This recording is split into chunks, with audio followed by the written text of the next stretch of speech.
I'm the Select Board Clerk here in Lancaster. I just want to thank you all so much for joining us tonight. This is an exciting moment in time for us here in Lancaster as we take the opportunity to look towards the future. And we've got a great group of folks who are going to come up and talk about the opportunities that DCAMM presents for the town of Lancaster. And I really appreciate you joining us out here on a Tuesday night to see the presentation. Hopefully stay and ask some questions. There'll be a Q&A session or a public comment session when we're complete. But I really did just want to say thank you so much for joining us.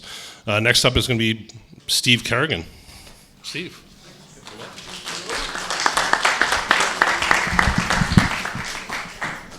I'm much shorter than Dave, so I'm going to take the mic down. Thank you, Dave, and thanks everybody for coming. This is a fantastic turnout, although if you're anything like me, part of the reason you're here is because there's air conditioning, and I have no air conditioning at home. But I'm really thrilled to see when I pulled in the parking lot and saw so many cars for people who are engaged. It's not super surprising given the population here in Lancaster and the opportunity that we have.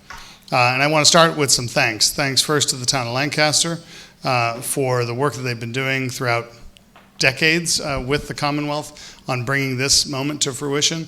I also want to thank the Commonwealth, starting with the commissioner who I'll be introducing in a moment, and his team at DCAMM.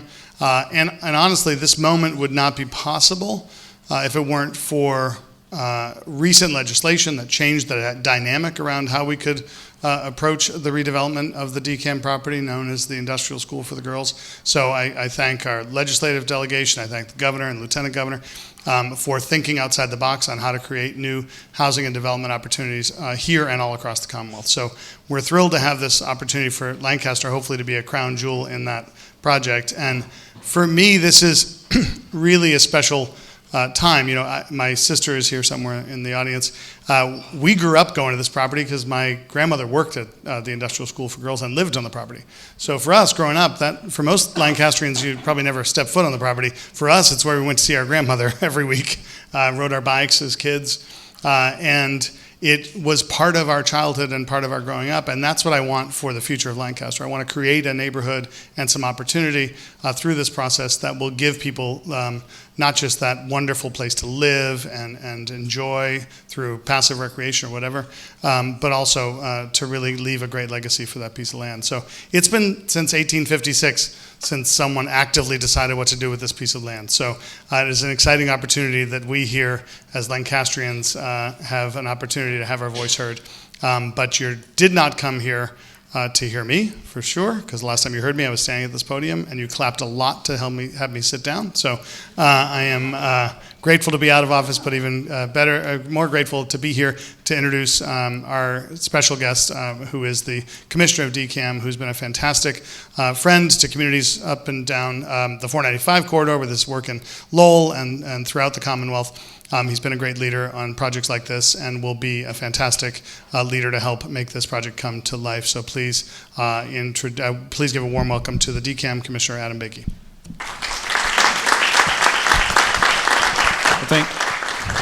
Thank you very much, Steve, and thank you all for hosting us here in Lancaster this evening. This is really a special place. When I first came into this job about 2 years ago, one of the stops I made sort of touring the various properties DCAMM was involved in was to come out and see our Central Massachusetts maintenance facility here in Lancaster. And I was just awestruck by just how beautiful this piece of property is, but also this town. And you all are really fortunate to live in this town. And you're really fortunate to have some really fantastic leadership in this town. The folks that we have encountered and met along the way here have all been just really thoughtful, really intelligent, really pragmatic, and really candid folks for us to engage with, and it's really refreshing. We don't see that everywhere, and you guys should be proud that your judgment as voters has resulted in really good leadership in your community. So we're very grateful to be able to partner with folks.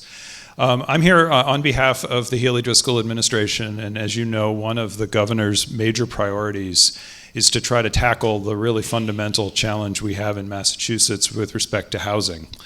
Anybody here who has tried to find housing themselves, or maybe your children have tried to find housing, maybe they want to live here in Lancaster, and we all know just how difficult that is because of limited supply and very high costs.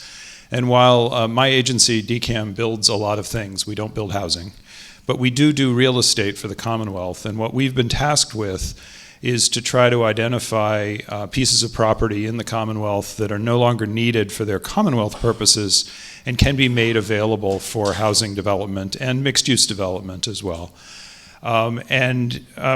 That's very important, and it's certainly very important to us to try to help address this real significant need in Massachusetts. But it's equally important to us that when we do it, we want to feel proud of what gets built. And we want the communities who are neighbors to these sites, these properties, to also feel proud of what gets built. And really the only way I know how to do that is to ask you what you want, and ask you how you see properties like this, and how you see properties like this being changed, and it will take on a new life, but changed in a way that preserves the things that are really important, fixes the things that are problematic, and does so in a way that you think is complementary to what it is that you know and love about the community that you live in. And in order to facilitate that, we have been very fortunate to engage one of the best planning firms, frankly, in the world. Jeff Speck, who's going to come on right after me, is an internationally known planning expert, urban design architect expert. He's been responsible for building great communities all over the place, in all different types, and they're all different because they all are a product of what makes sense in those particular locations. And I can really think of nobody better to help facilitate a conversation that all of you, I hope, will be active participants in, to help us all understand what can make this place great as it is developed, and what can result in something that you will be truly proud of. Our hope is that we can work our way through this planning process when there isn't a developer sitting up here defending their idea of what it should be. And we can actually develop a really compelling vision for this property that we, DCAMM, can then make available to the development community and ask to find someone who wants to build that. And we need your help ultimately to, again, figure out what this should be. And also we will need your help, hopefully in the fall at town meeting, to help ultimately entitle that, but do so in a way that it's only that. That's really what we want to try to make happen here together. So I'd like to bring Jeff Speck up here. He's the one who really will be much more interesting than I will this evening. I know Jeff from having done some work for me when I used to work in the city of Lowell. He did some fantastic planning work in downtown Lowell and helped inspire a lot of folks in Lowell to do some really good things, from the university to community leaders to business leaders in the city, and really changed, I think, the way a lot of people thought about their city, definitely for the better. And I think Jeff will hopefully be a great facilitator to bring out all of your fantastic ideas and help us all collectively make this a great place. Thank you, Adam. Commissioner. I knew him when he was Adam, now he's Commissioner. And when Adam and I worked together in Lowell, I was actually not working for the city, but for an organization called the Lowell Plan, which is a fun name for an organization because it's an activity, right, to plan. But there's an organization in Lowell that's caused a lot of things on the private side in Lowell to happen called the Lowell Plan. They hired me to do a downtown kind of master plan reboot that was picking up on, we get a lot of credit for a lot of great stuff in Lowell that actually happened before we got there. And we did some important things like turn their high-speed two-way streets back into one-way and much calmer, if you've been there to experience that.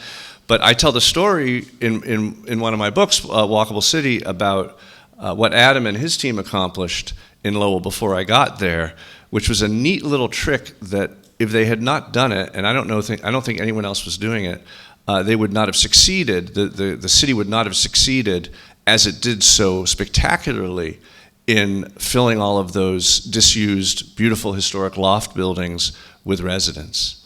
And since now I've hinted at it, I need to tell you what it was, which was that there was no parking, of course, on these sites, but the city had all these other parking lots that were largely empty overnight, and the city wrote letters to the banks saying we assign these parking spaces to these buildings, and that was what allowed the developers to then affordably put housing in those lofts. And I'm sure it's much more complicated than that, Commissioner, and I probably got it wrong.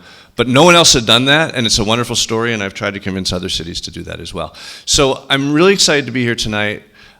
This is a really fun project for us. It's a really important project, I know, for you. I did grow up in the area, and Speck Dempsey is based in Brookline. I grew up in Belmont. I've worked all over the place, but I actually did a plan for the Belchertown facility, if you know that state complex, that was not built, and competed to work on the one in Northampton. But as the commissioner was commenting, there's a lot of these sites in Massachusetts. None perhaps as significant as this one in terms of its pioneering quality, which we'll talk about. Before I go on, I do want to mention, I'm part of a firm. The firm is called Speck Dempsey. In a little bit, you'll be meeting my partner, Chris Dempsey. But the team that's here, and thank you all for coming. Thank you guys who came this afternoon as well and helped to populate our boards with dots and notes. The team that's here will continue to be here, and afterwards will be here also to receive more information from you all. Could the whole Speck Dempsey team just stand up and be seen? These are the folks who will be here, and you should hightail yourself to them if you have any more comments or questions that you might have after this event. But we will have a robust Q&A, or hopefully Q&C, questions and comments. We hope to provide fewer answers because we want to hear more comments from you all about what, as the commissioner suggested, about what you want to see on this site. We do not bring any preconceived notions as to what is best on the site, but I think we do bring some preconceived notions about what makes a great place. And that's what I want to talk to you about tonight. I give talks all over the country and the world, really, every couple of weeks, it seems, on how to make great places. And I want to talk about that here, particularly how it relates to the industrial school site. So the best way recently I've found for introducing these principles to audiences is to go back in time and tell my own story. How in 1989, actually, I was about to go to architecture school, and I heard this guy give a talk at the Boston Museum of Fine Arts. This is Andres Duany, and he and his partner, Elizabeth Plater-Zyberk, had created this new town in Florida called Seaside. That was the first attempt, really in half a century, to build a new town that was actually modeled on towns. Not a piece of sprawl, right? Not a pod of housing or an office park or a shopping center, but a complete community, albeit a resort community, in the Florida Panhandle. It got a ton of attention, both in the architectural press, but also in the popular press, as being kind of a rediscovery of the traditional ways of making places in America. And he told this talk that he gave that was called Towns versus Sprawl. And he showed this slide on the left that I still show, can anyone recognize this? It's a quiz. It's not too far from here. Newburyport, you win. David wins. So he showed these two models, which I'll be talking about as well, and talked about how, isn't it weird how we used to be able to build places that people love, and we're no longer able to build places like that. I mean, we're not doing it, but in fact, when you try to do it, it's mostly illegal. And we have to change the rules in our communities to allow us to build mixed-use, diverse, walkable, complete communities. And this talk just blew me away. And the first thing I realized was that it needed to be a book, and I ended up many years later writing a book with them on the topic. But the main thing was, it was the best story I'd ever heard, because it made me understand things that I'd been thinking and feeling for many years, but had never been able to articulate, never been able to fully understand. So when I graduated from architecture school in 1993, I joined their firm, and I got to work with them making many new communities, all different sizes and scales, towns, villages, new towns, new villages, new suburban places, new communities, and also worked on a number of master plans for existing places, downtown master plans like Baton Rouge and Fort Myers, Florida, and other places. I'm going to show you more of these in a minute, but I got to spend 10 years working on these things, even in Europe, and that kind of established my foundation. Most of it was working for developers. And we always had municipal clients. But an important reflection on something the commissioner said is that we hope to give the town a plan which the town can permit and then anticipate that developers will come and build it. And that's the hard part, because it has to be something that the development community actually can make money on. And so because we kind of cut our teeth doing plans that developers want to build, I have some confidence that we can give you a plan ultimately that if you like it and you permit it, then it will be buildable. And that is our challenge. So another name for this talk, which we called What Makes Great Neighborhoods, is great neighborhoods are walkable neighborhoods. And that's because I've kind of learned to frame most of what we do in the context of walkability. Now, this book can scare people because it says city. I should mention there are communities of 8 people in Texas that are officially cities, so the word city does not have to mean a giant place. But the work that we do isn't just in cities, it's in towns, it's in villages, it's in hamlets. But the concept of walkability as a way to determine the success of a place is something we believe very much in. Not whether or not you can walk to it, because I think people have been commenting, well, it's not really walkable from the heart of Lancaster. But once you get to the place, you really just don't want to be driving. You want to be walking because it's so accommodating. And so we've oriented our practice around what I jokingly call my general theory of walkability, which simply asks the question, in America, how do you get people to walk? In a country in which most people own cars, the car is parked in the driveway between them and everything. There's tremendous subsidies that make you want to drive. It's the smart economic thing to do to drive.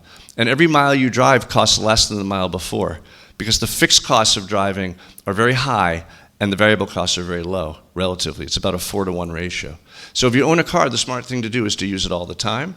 And how do we, in those circumstances, then create an environment in which people won't get in the car, but will instead get out and populate the neighborhood on foot? And the answer, we believe, is that the walk has to be as good as the drive or better. And to do that, it has to do 4 things simultaneously. It needs to be useful, it needs to be safe, it needs to be comfortable, and it needs to be interesting.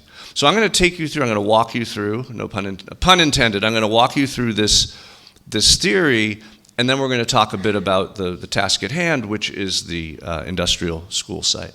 So the useful walk is a lesson I learned from a talk that Andres Duani used to give called The Story of Planning, where he talked about how in the 19th century people were choking on the soot from the dark satanic mills, and the planners said, hey, let's move the housing away from the factories. And the Garden City movement was born, and they did that. And lifespans increased immediately and dramatically, and the planners were hailed as heroes, and we like to say they've been trying to repeat that experience ever since. So the onset of what is technically called Euclidean zoning, which came to dominate the practice of zoning from mid-20th century on, for about 40 years, this was taught in planning school, that the best way to plan is to separate every use from every other use, whether it's noxious or not. Right? Separate general retail from large-scale retail, separate multifamily from single-family, and office from medical office. We now know this was wrong. In planning school now, they teach the opposite of this. It so happens, though, that most of the time when I arrive at a site to do a plan, there's already a plan on the site, and it looks like this. So there's a lot to undo. Now, this was really a kind of a worldwide confusion that grew out of many sources, but had its heyday in the 1939 World's Fair, which millions and millions, I forget the exact number, millions and millions of Americans went to the World's Fair in 1939, and GM in their pavilion, which was also sponsored by Shell Oil and all the usual suspects, had this pavilion. They hired Norman Bell Geddes, who was an industrial designer, to create the city of tomorrow, and he said residential, commercial, and industrial areas have been separated for greater efficiency and greater convenience. I still don't understand what he was thinking. But we embrace this as a nation.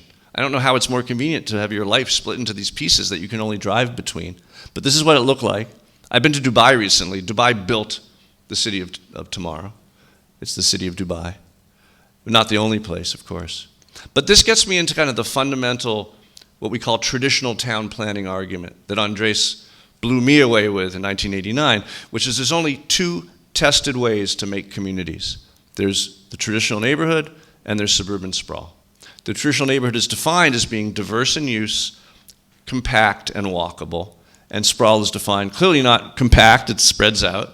It's not diverse, right? You have a whole square mile with nothing but houses.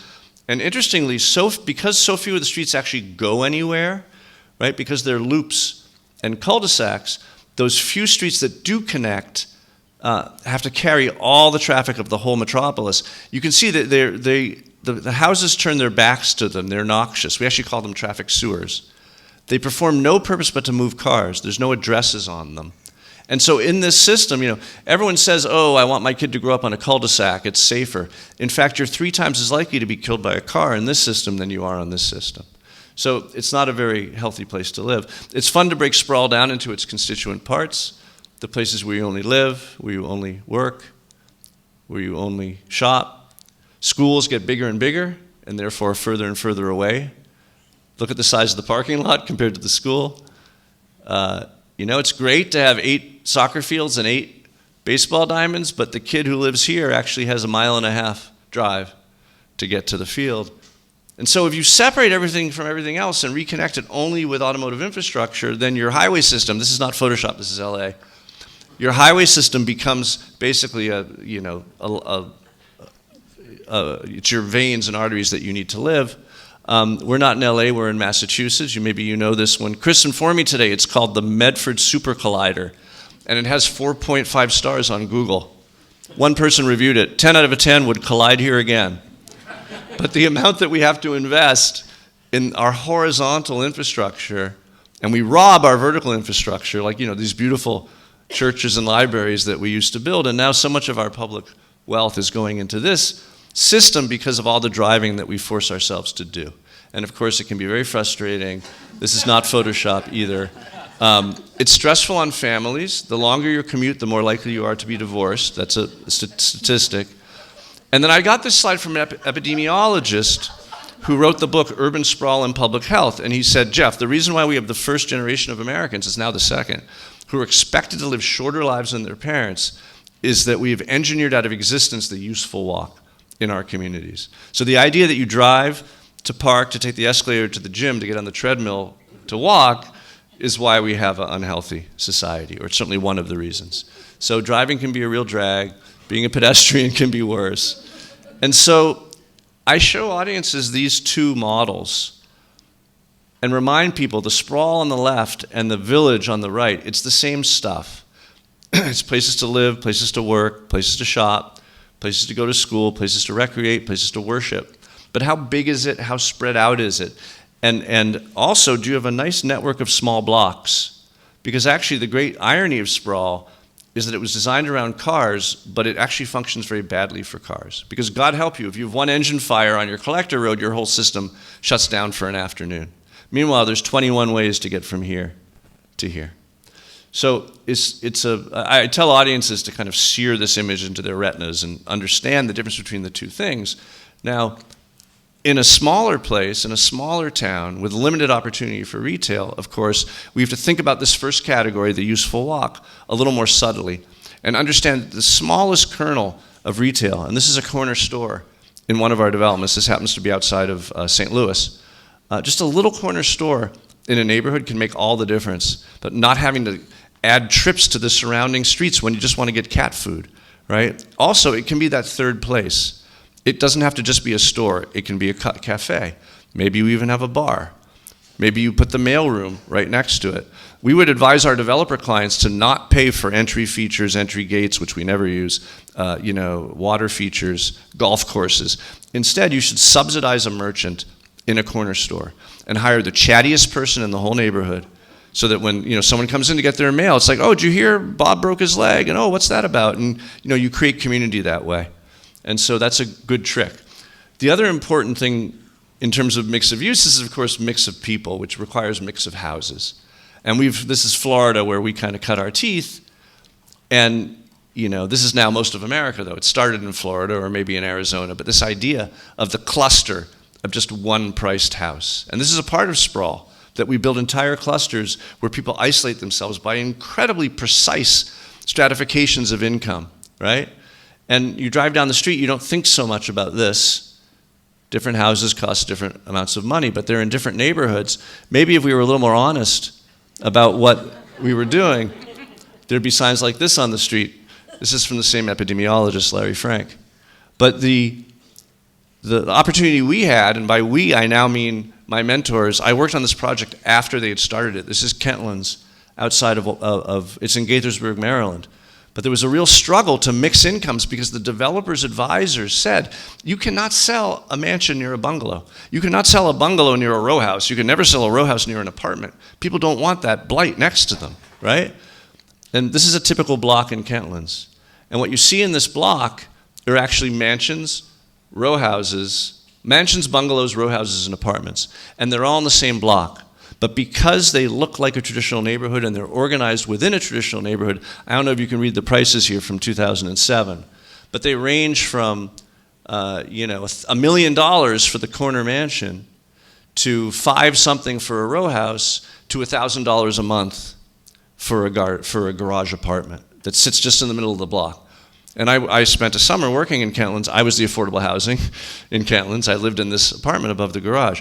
But this idea, of course, not only do they all live happily next to each other, but because you've organized it properly like a village, they get better rents and better prices because people want to be in this sort of environment. So that's an important part of the useful walk. And this is principally a community of single-family homes, but right across from the library, we found this 2 to 3 family home looking right at us. It's effectively row houses, but it feels very New England, and we were inspired by it. So that's the first category. The second category is where we spend most of our time, which is the safe walk, because it's the easiest part to fix. And it's actually the stuff we did in Lowell that had the most impact the most quickly, was to acknowledge that most of the streets in America are not as safe as they could be. And that's a long story. There's a wonderful book called Confessions of a Recovering Engineer that I would call your attention to by Chuck Marone, that tells kind of the misguided start of street planning as a profession in the US. But there's been a lot of reform happening now. In fact, the engineers have been reforming themselves faster than the planners. But the fact is, most streets in America could be a lot safer. There's a number of factors now contributing to this, which is the traffic violence epidemic in the US. We are 78% more likely to be killed by a car now than you were 15 years ago. And cell phones are a factor, but this book, Right of Way by Angie Schmidt, makes it very clear there are 2 more important factors. One is what we call the suburbanization of poverty, that poor people used to be stuck in the inner city, but now they can't afford the inner city, and poor people are being stuck out in this environment where it was never imagined that someone would not drive. So that's causing a tremendous increase in pedestrian deaths. But more significantly is our vehicle bloat. And the fact that the typical car 10 years ago was a sedan, and the typical car now is an SUV or a light truck. When a truck or an SUV hits you, it's twice as likely to kill you. And so what can we do about that? Well, we can't do a lot about the design of cars in the short term. We can't do a lot about where poverty is. But what we can do is get people to drive the speed limit. And I always tell communities, I don't say slow the cars down, because people don't like that, because it means they'll be stuck in traffic. Just get people to drive the speed limit. Every mile an hour is really important. A car going 35 is 7 times as likely to kill you as a car going 25. So anything we can do to create an environment in which people are driving the speeds that we actually want to see in our communities, that's really important. So what are the factors that contribute to that? There's about a dozen. I'm going to only mention the most important ones. The first one is block size. The smaller your blocks are, the safer your street network is. This is a study of 24 different California towns. And when the average block size doubled, roughly, the number of non-highway fatal crashes almost quadrupled. So there's a clear case of having more intersections, smaller blocks, makes driving safer and walking safer. Next, of course, is how many lanes are in the streets. Do your streets have more lanes than they need? Most of your streets here are 2-lane roads because you're a more rural place, but a lot of places we work have many wider lanes. This is my family, part of my family crossing a street in Salt Lake City. Have you seen this, where they give you flags to wave so you won't get mowed down? I thought this was kind of funny until I got to Granville Island in Vancouver. They have a new program called Grab a Brick. Be seen, and you wave the brick as you cross the street. Be sure to make eye contact. And but This is Canada, and they're nice, right? So these are foam bricks, it turns out. Anyway, one place where we got to do this work was in Cedar Rapids, Iowa. My wife's from Iowa. And we just noticed they had a lot of streets that the car counts, the amount of traffic did not justify the width of their streets. So we took their network, if you can see closely, a lot of the streets were 4-lane, and we changed it to this. So we changed a system that was half 4-lane and half one-way to all 2-lane, 2-way. And we changed the parking because the merchants wanted more parking. Because we had gained all that space, we changed the parking from this, where red is angle, to this, so a lot more parking. And we changed the bike system from this to that because of all the space that we gained. So here's a street before, and here's a street after, same street. This person here is learning not to park in a bike lane, but it was the first day that they opened. So we do a lot of that work. Here, that's not as much of an issue. What's a little bit of an issue here, and will certainly be an issue as we seek permission to build skinny streets in our plan, the width of the lanes themselves. How wide are the lanes? There's been this ever widening of traffic lanes in the US over the last 50 years. Andres used to show this slide and he'd say, the typical street to the typical subdivision in America is now wide enough to allow you to experience the subdivision of what's it called? This curvature of the earth. Excuse me, I ruined my Andres joke. He's turning in his non-grave. So the mission creep that we've experienced from 1960s to 1980s, same height of airplane, same size of house. Notice the 1960s subdivision and the 1980s subdivision. And this is a conversation we're going to have with your fire department because often it's minimum clear rules, but it actually can make the streets more dangerous. So as lanes get wider, there are more crashes, and more importantly, there are more dramatic crashes. NACDO, which is the National Association of City Transportation Officials, has officially stated that 10 feet is the right width for an urban lane, for a busy lane, for a heavily trafficked lane. A lot of cities have 12-foot lanes, 13-foot lanes that are like 7. You know it when you're in a 13-foot lane. That's a 70, 80-mile-an-hour lane. That's a highway lane. So for your more commercial and your more through streets, we want to make sure we limit the lanes to 10 feet. However, for small residential neighborhoods, like perhaps some of which you live in right now, there's another, here's the 10-foot standard. You can see it's perfectly adequate. But for smaller neighborhoods, there's something called skinny streets.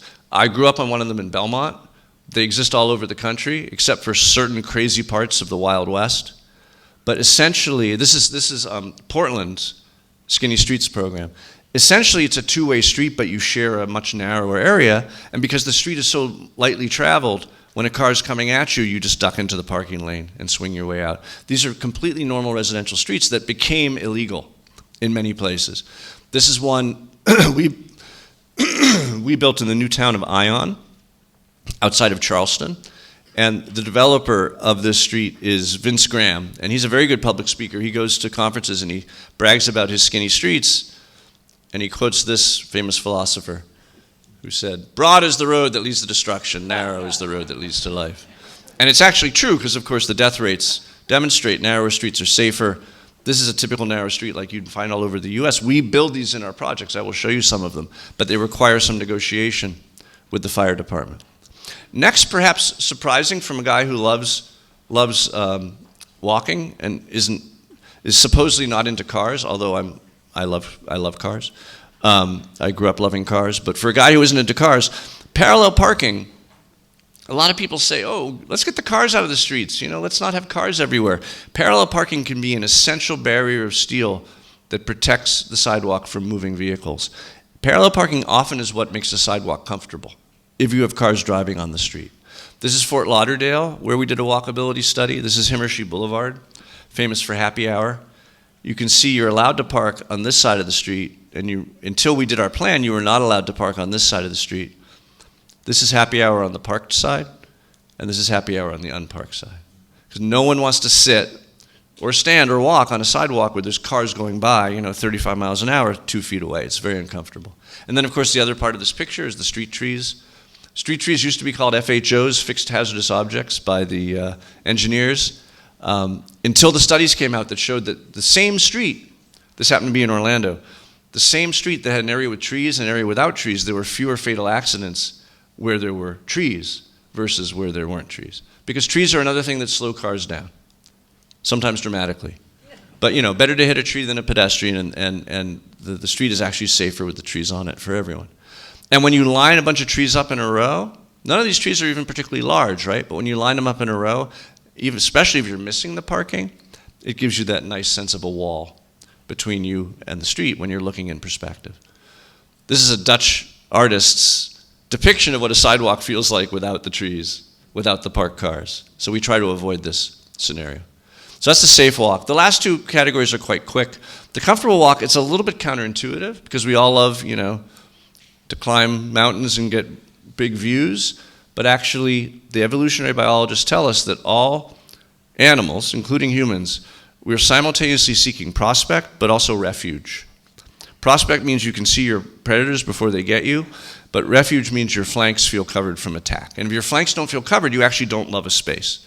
So the best spaces have great edges. A plaza is only as good as its walls. A street is only as good as its street walls. We've been talking for a long time about what the best ratio is of height to width. Generally, beyond 6:1, you don't feel so enclosed anymore. Trees help a lot. So you can fix it with trees. The most cherished, the most photographed spot in Boston, or probably in New England, has probably a 5:1 height to width ratio. We joke with our developers, the less you spend on the street, the more you can sell the real estate for, right? Have the skinniest street you can. Of course, the opposite of Beacon Hill is Houston in the 80s. This neighborhood has improved a lot since then, but I keep showing this slide because it reminds us that it's typically the surface parking lot, right? Sitting in front of the Dunkin' or whatever, that erodes the sense of street wall. A Dunkin' up against the sidewalk is very different from a Dunkin' behind a parking lot, because behind the parking lot it does not shape space. So putting tables in it does not make it Europe. This is not Europe, this is Europe. And look at that. That's what we call an outdoor living room in Madrid. But when you're making places you want people to linger, you really want that sense of outdoor living room. So that's what we try to do with our projects, like this one in Kentlands. And your streets here, passing by the library, for example, between the trees and the houses, pretty close to the street, it's a pretty nice feeling. And then my favorite spot in town so far, was this a stable?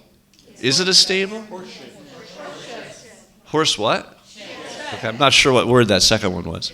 But this is a wonderful little space with the school in the background and the horse shed in the front and the church to your left. That idea of enclosing space to make people want to get to it. And the spaces don't need to be big. And this is a mistake some people make when they look at our plans, is they're like, where's all the green? Well, the green is often little places like this that you want to spend time in.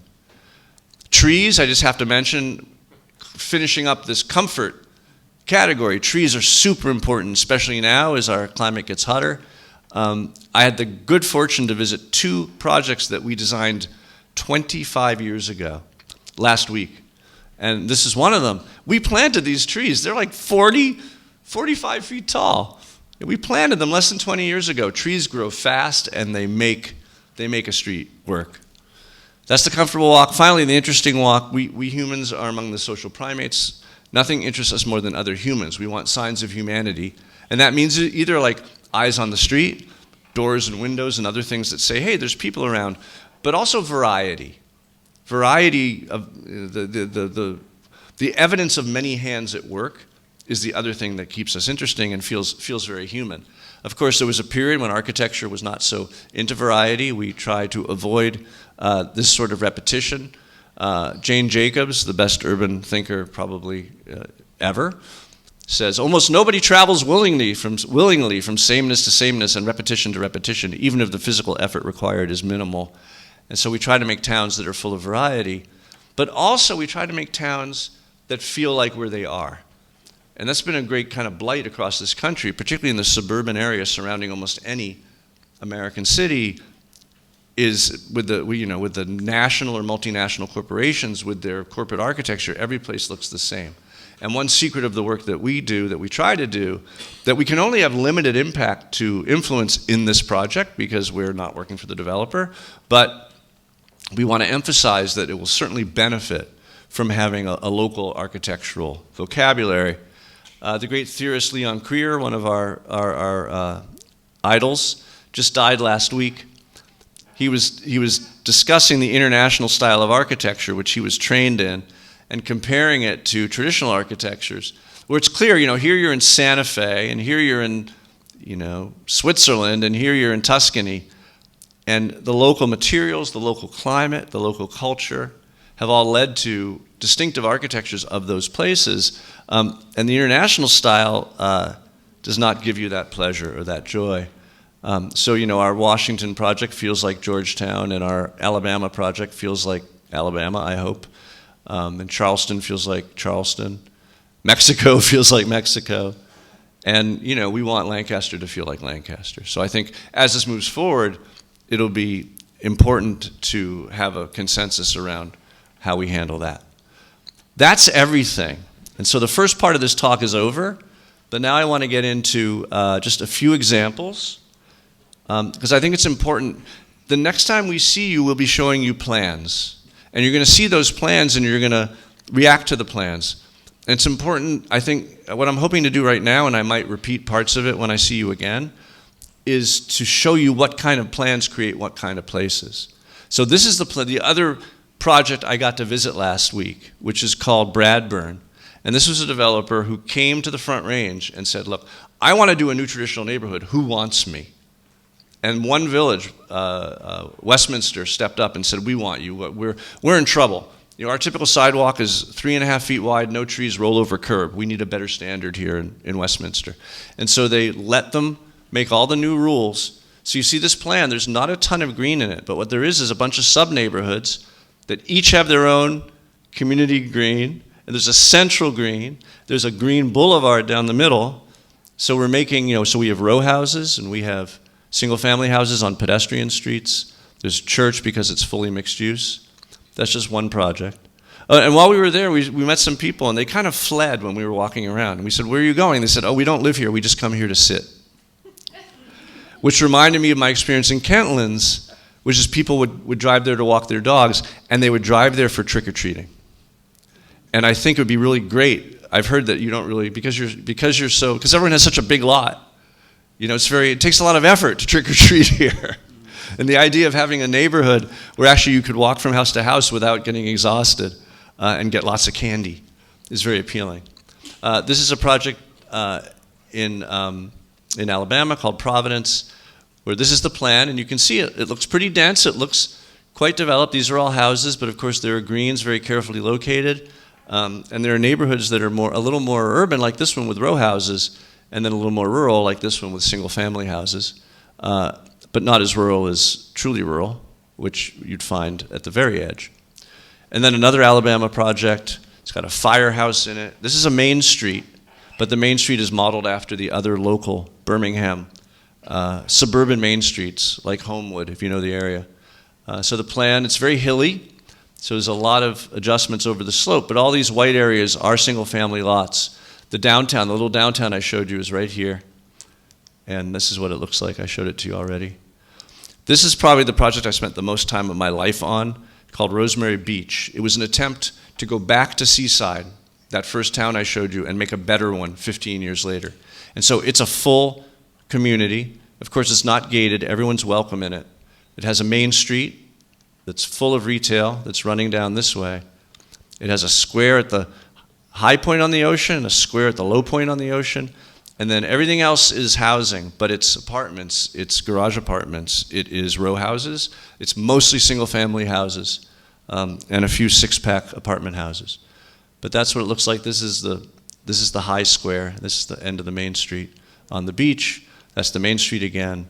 This is one of the other squares.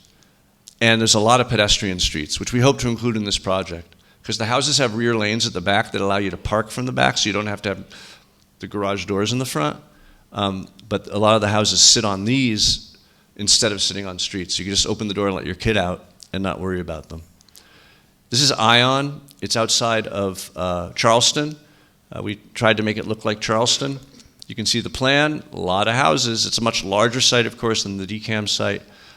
This is the one where the neighbors told us, the neighbors fought it like mad and actually ended up in a 5-year state court case, which my client, Vince Graham, the one who showed the skinny streets, quoting the philosopher, which he eventually won his lawsuit. But what's amazing is some of the most vocal neighbors who fought this project now live in the project.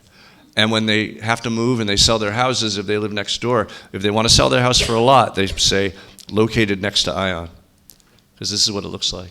We connected the two bodies of water with a canal and used a southern style of architecture. This is a project in Wisconsin. I just want to show you the architectural variety. This is Frank Lloyd Wright country. This is arts and crafts and prairie style country. Here's the plan.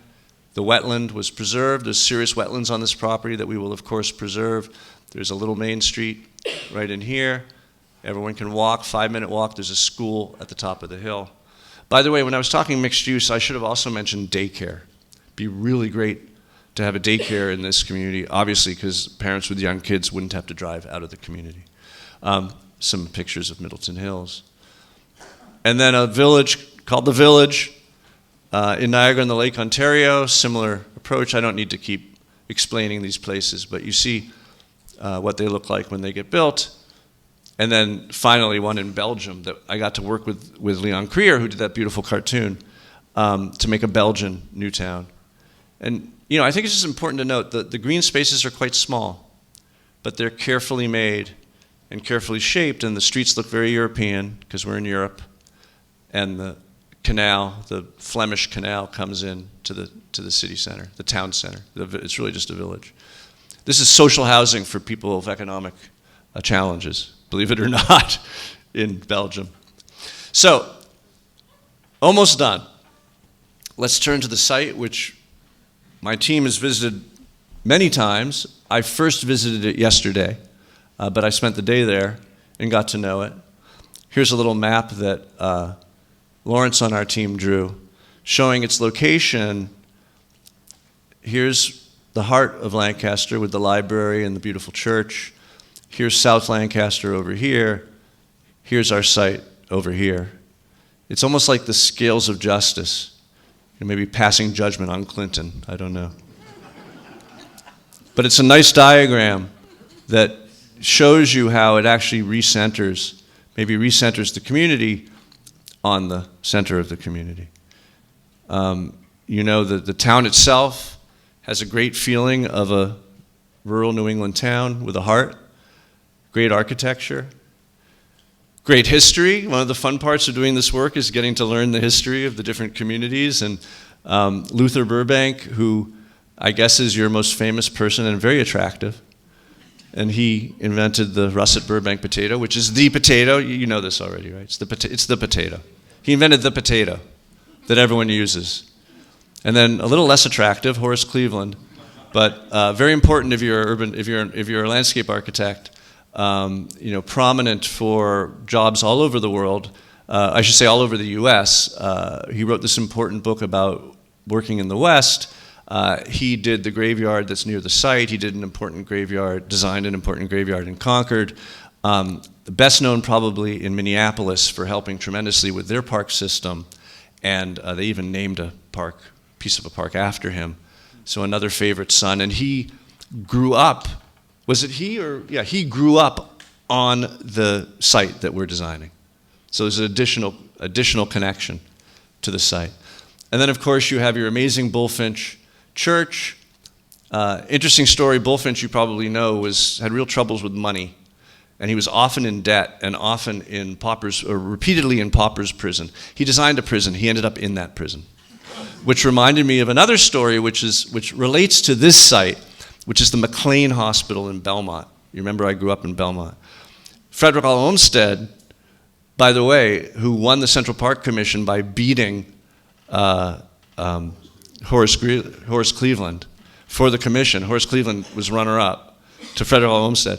Frederick Law Olmsted designed the McLean property, and it was clear it was going to be a town. And I was from Belmont, and I wasn't in a position to work on it, but I was really hoping they'd do something really good with it. But they just let a plain old regular suburban developer come in and put these in, what we call the snout house, right? Where's the front door? It's just garage doors. And you don't want to see this kind of typical snout house suburban design on this site. And I'm reminded of this picture that a friend of mine took and posted to Twitter. He wanted to demonstrate how banal these environments were, so he took his engagement photo on a street of these houses. But we don't want this to happen to your site. So let's look at it.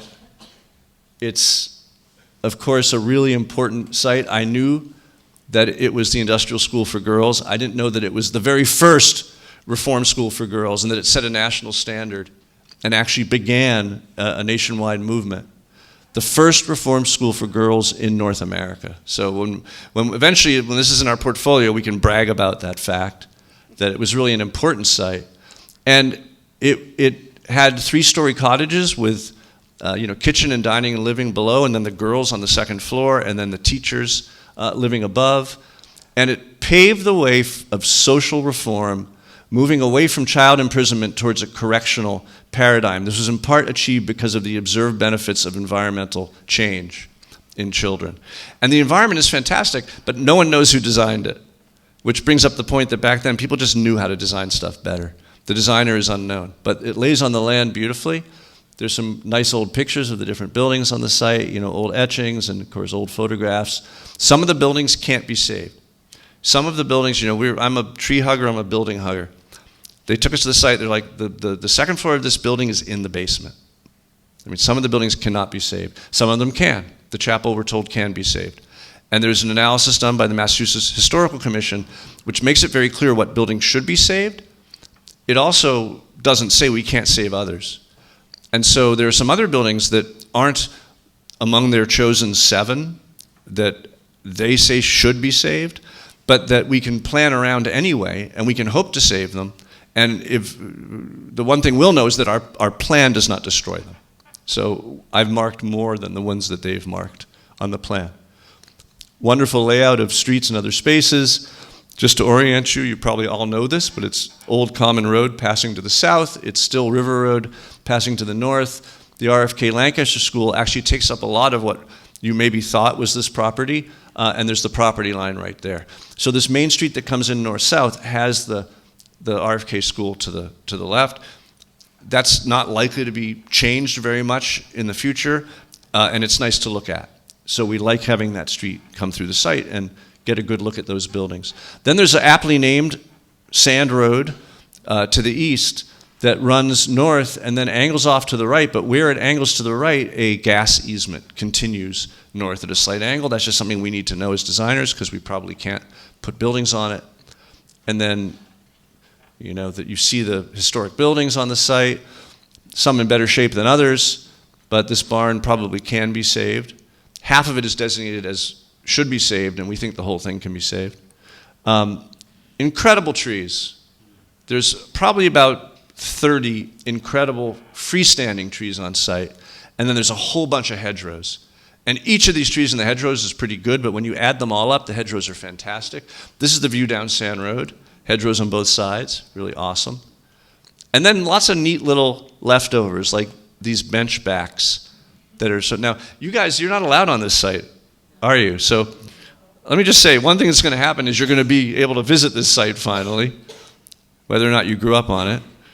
But also, we're as I hope I made clear, we want to make a place that's really welcoming to everybody.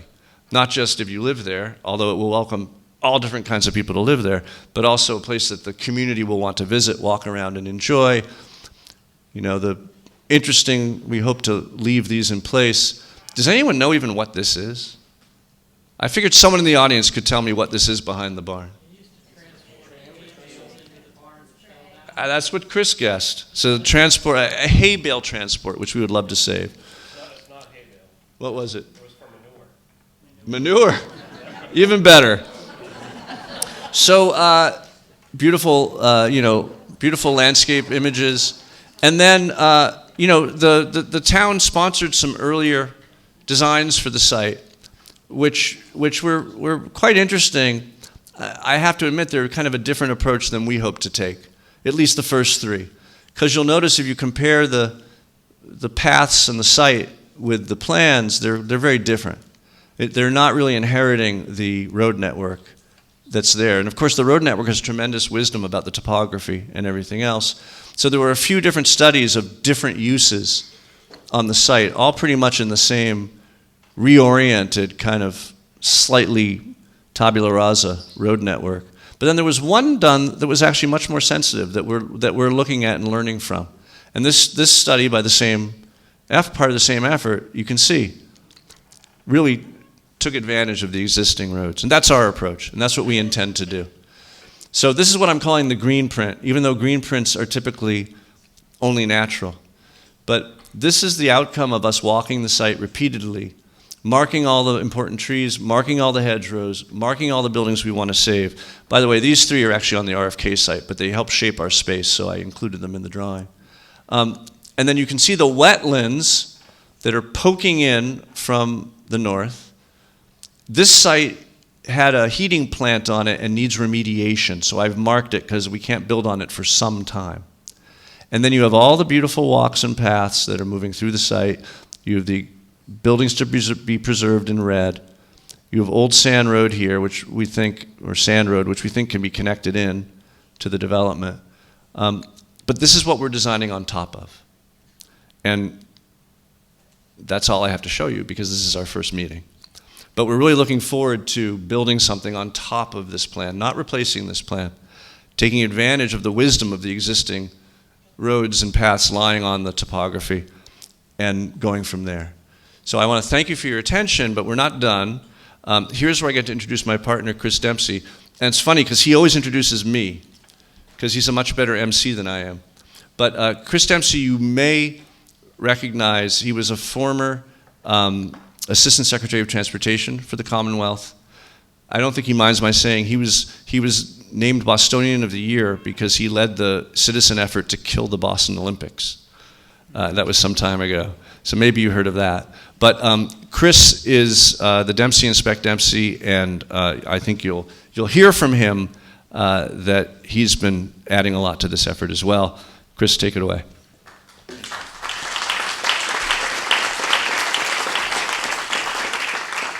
Good evening, Lancaster. So I'm Chris Dempsey. I'm Jeff's other half in the firm Speck Dempsey. We're really, truly honored to be working with you on this project. And I want to start with a few quick thank yous, especially to the town and to the school district for hosting us here. I want to thank all of you for being here to engage with us. And I'm the last speaker before public comment, so if you're really eager to make a public comment, you can even get up to the microphone line now if you want to make sure that you're in that first set of folks to be heard. In particular, I want to thank someone who's new to your community, and many of you have met, but John Woodsmall is your new town administrator. And he's in day 5 of the job, but he has already helped us secure this room and help us with internet and make sure that we feel very welcome and well treated. And so you're in very good hands with him as your new leadership. We had the honor this afternoon to meet many of you at what we called our open studio in the basement of the Thayer Memorial Library. And you came up and you talked to us and you put Post-its on those posters outside, and some of you have also done that this evening.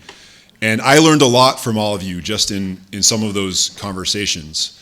And in particular, I learned about the connections that many of you have personally to this site, despite it being mostly closed off to the community in recent decades.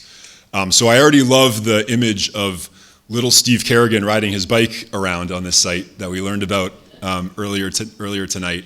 But I've also heard from others of you that you taught on this site, that you helped prisoners with financial literacy on this site.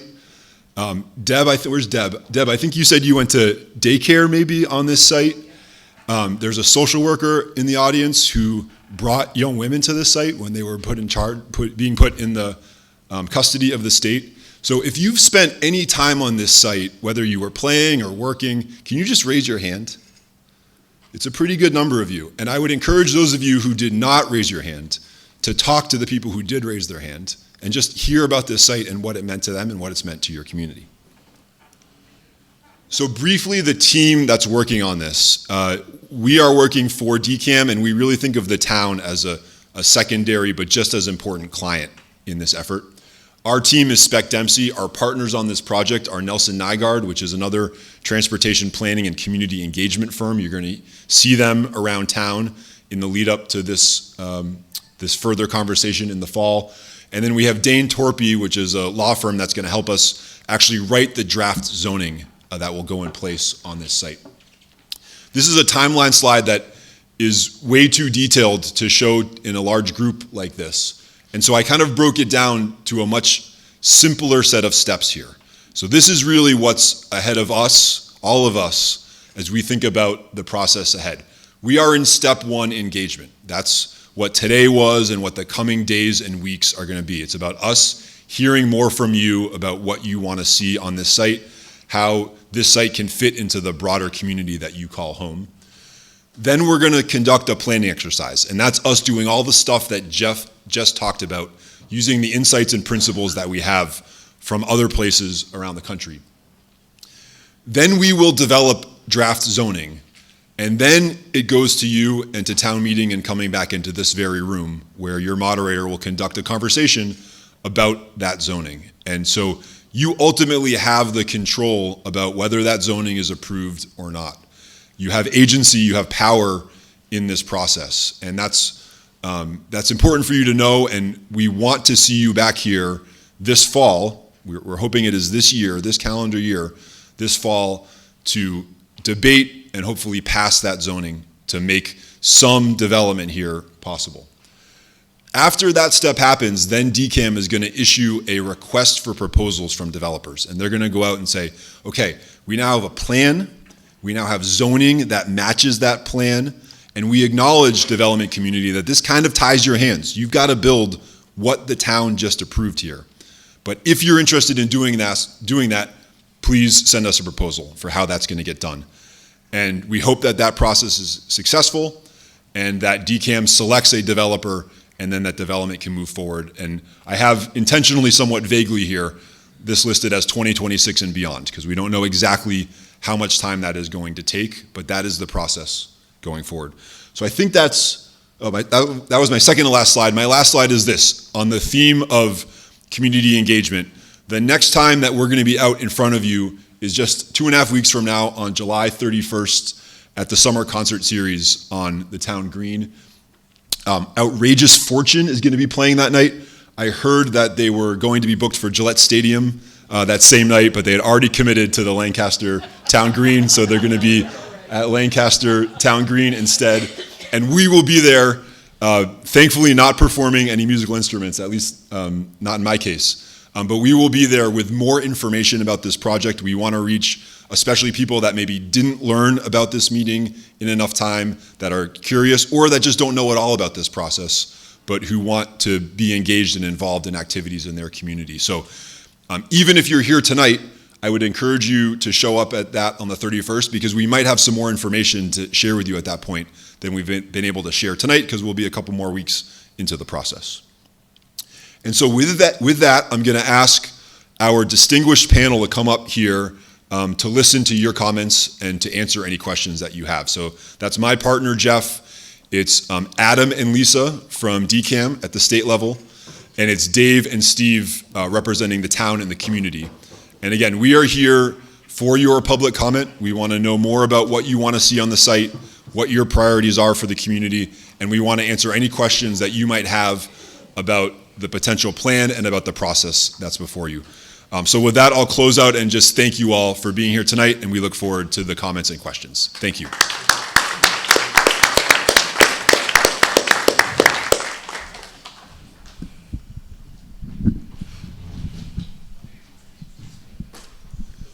Steve, can I volunteer you to be MC for this portion of the evening? A role, yeah, that'd be great. Thank you. All right. Hello. So as we do in town meetings, state your name and address, just so we get a sense, and then ask away. And if you have a specific person you want to ask to, let us know. or make your comments. Doesn't have to be questions. Hi, I'm Rebecca Young-Jones. I live at 94 Barnes Court, which is in the middle of the town, but also in the middle of the woods. So I'm pretty impressed with your presentation tonight. I have been pretty worried about this property and what could occur there. Lancaster is very beautiful, and we love it. And so we would like to have the best of all worlds to go into that site. One of the things I really would like to see there, if at all possible, is something like the Willows down in Westboro, where you have a senior living site where you have independent living, assisted living, and then hospice or nursing home living, because we have a lot of elderly people in town, and this could also go to affordable housing, that love this town. They grew up in this town, they've lived in this town, and they would like to stay in this town, but right now this town does not offer very much senior living, especially assisted senior living. Thank you. Thank you. I do, before the next person, I want to acknowledge another select board member, Ralph Gifford. I didn't see you there earlier, Ralph. Give Ralph a big round of applause. Thanks for coming tonight, Ralph. Hi, my name is Rachel Kalita. I live at 469 Mill Street Extension. I appreciate your presentation. I guess a lot of the questions that I have aren't necessarily about what the project will look like, but the impact on the community. So I'm not sure who or if could answer that, but a lot of my questions are about the fact that, first of all, we're talking about a rezoning. Could someone state what it's zoned as now? Yeah, so it's been zoned, well, it's been part of the state since 1856 in some iteration or not. So I actually don't know that it's currently exists in town zoning, but Frank Streeter is here and he may be able to answer that question. I believe it is residential. Residential. The state's buildings are obviously grandfathered. Okay. What he said. Did everybody hear that? Did everybody hear that? Okay. Okay. So my next question is I think one of the things that's confusing for some of us who live in town is that it is state-owned land. So what would the revenue be coming back to the town? You know, with any new development, you're going to be burdening the schools, the fire, the streets. You know, my concern is we're talking about state. Is Lancaster going to be getting tax revenue to support any new families that are coming in, any new children, in order to support the town? Simple answer is yes. So for the last, 175 years, you have not, because it has been state-owned. In the state, although the state does make a very modest payment in lieu of taxes every year, it's nothing like what your tax rate would normally apply to the value of the property. This will be sold, so it will no longer be in state ownership, so it will no longer be exempt from local taxes. And I think one of the things that is important about the kinds of places that you just saw a lot of examples of is they are the kinds of places that are designed also with not necessarily the intention, but one of the results is that you end up with a fairly healthy balance with respect to the municipal fiscal impact, because the value that is created and the revenue that a municipality can collect, frankly, in taxes from that value, typically will exceed the services demanded from that kind of development. That is not necessarily true of a lot of more traditional sort of sprawl development models, and that's part of why I think this may be a much more attractive answer to the community at large. So my concern is that from what was presented, it does seem like there's a lot of units, and with that there's an impact potentially on our elementary and middle school. We have a district high school. We are pretty much, we have a lot of students, and if we had something like that come in, I'm concerned about the impact on the school being able to educate and also just space-wise for those students. So, you know, I know you talked about maybe having a school on some of the properties that were developed. Has that been considered as well as adding another school to Lancaster if we were going to have another big development like this? I think, again, I want to stress that we're not really here to sort of answer all those questions yet, because frankly, we don't know. We're here to hear from you all this evening about what's important. Absolutely. And I think then there will be a process of sort of digesting all of that input that we hear, and some analysis, frankly, as well, of things like, what is a reasonable expectation around school children, and what would be the impacts of that. All of that will get analyzed, but at this point, there is no concrete plan, because we really haven't heard what the goals of that plan are beyond some very high-level state goals. And I appreciate that. I think my brain works a little different, where it's hard for me to plan and see what it's going to look like without understanding the impact on the town. So for me, the impact on the town is probably the most important thing, not necessarily if we have parks or places to walk. It's what is it going to look like for Lancaster people who live here now, who live here, who have children in the schools. That's kind of how my brain works. So that's where my questions are coming from. But thank you very much. So if I can just make a quick comment, because I left elected office. I'm here just of my own volition because I care about this project, because I care about that exact question you asked about the impact on the town. I look at it very clearly. There's something's going there, and the project and this process that the Commonwealth and the Healey Driscoll administration and the commissioners allowing or making us a partner in allows us to have that stronger voice. So I'm thrilled that you're here and asking that, because that, I think probably everybody in this room has asked the question of how many more kids going to the school, what's it going to do, tax rate, all that stuff. So that is, and I know my friend Roy Rizak could tell you exactly what every 1 bedroom and 2 bedroom and 3 bedroom could add to our taxes. So it was going to happen anyway. Like, something's going there. We are really lucky to have fantastic partners here who are listening to us and are going to help us shape the future of that property. So Steve, I have a question for you. Sure. Because part of this is based on us rezoning the property. If we don't rezone the property, do we have an idea of what that would look like? It's just then residential. Okay. So it's So pure you're residential. looking for more mixed use versus residential? I mean, well, I don't want to answer, but it's currently So zoned residential. It is, I understand it's currently zoned residential. One thing that is important to recognize is that the legislature provided in the Affordable Homes Act that they passed a little over a year ago. It was also known as the Housing Bond Bill, you may have read about in the media. And it included a provision that established a minimum as of right residential density for state land that's sold for housing, regardless of what the underlying zoning is. So if we didn't have an immediate answer to what the underlying zoning is, it's because ultimately, if there is no change made, what would be as of right, in the same authority that the state grants to allow folks to build a church or a school, regardless of the underlying zoning, at 4 units per acre.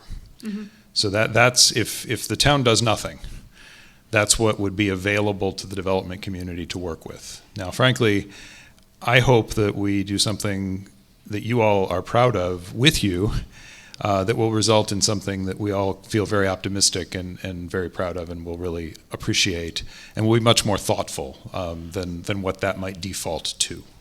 Okay. Thank you. Roy Rizak. Steve, thank you. Roy Rizak, 125 Harvard Road. The answer to your question, Steve, well, no, I'll set that aside for later. Okay. Yeah, exactly. I don't need to hear the I do want to build on 2 comments that were made so far. One is to build on the comment made about how, I'm going to say, uplifting and visionary and just attractive the communities you talked about and showed, and the impact that you've had on those. I found it personally, as Bakke did, found it uplifting. And I commend you for that, and I'd like to see what your proposal becomes. I do want to spend some time, though, on a word that wasn't mentioned in anywhere in your proposal here. And I didn't find it in your book when I kind of looked through it, okay? And that's kind of the M word, okay, and the impact on the community around money, okay? Because we all know, and as Rachel was just starting to talk about, the impact on the community is significant, all right? And the question is, will this community, as you lay it out and envision it and, sketch it out, will it, I'm gonna say, will it at least break even in terms of municipal and educational costs? versus tax revenue. Will at least break even. It would be wonderful if it provided a profit to the town, all right? If it goes the other way and becomes a negative impact, that is a huge issue for the town of Lancaster, particularly with the school we've had to build here recently, and other sets of things in terms of the inflationary costs and this type of stuff. I'm going to ask 2 questions. One is, when you give us a proposal for, this is a design we would propose and the percentage of use and this kind of thing, which with metrics that Steve alluded to can be obtained, can you give us an estimate of what the financial impact will be? And second, for some of the communities that you've shown, can you point us to financial studies and where they stand today in terms of what their financial impact is? I think those 2 pieces of information would be very, very helpful to the town. So will you be able to provide us a financial study when you give us here's our plan and what we think would be a good use for this land? Well, I'm going to look to Jeff to jump in if he wants to say more, but I'll say a few things. We will definitely provide some basic numbers in terms of things like units and bedrooms, in terms of linear feet of new street, new roads, things like that, that can be used. It sounds like you might have some pretty sophisticated spreadsheets already. Can be used to plug into your pre-existing spreadsheets, and we'd love to work with you on that. You've got my commitment to work with you on that, to see what comes out, and then we can work to fine-tune that and see where we get. We can also share some basic financial information about some of these other communities that Jeff has mentioned. That would be helpful to see what their experience has been too.